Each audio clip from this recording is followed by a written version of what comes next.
I am the Tofu Golem. Please enjoy the video.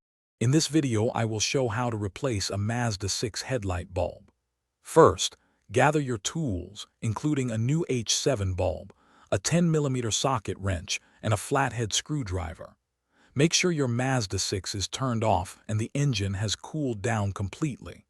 Always park on a level surface and engage the parking brake to ensure your safety throughout the process. Now, open your car's hood and identify the headlight assembly that requires a new bulb. You will see two 10mm bolts on top of the headlight unit. Use your socket wrench to remove them. Once the bolts are out, gently pull the entire headlight assembly forward. This action will give you enough room to access the bulb from behind. With the headlight assembly pulled forward, locate the bulb's electrical connector at the back. Twist this connector counterclockwise to unlock and remove it.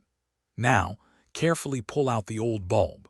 Remember to avoid touching the glass of the new H7 bulb with your bare hands, as oils can reduce its lifespan.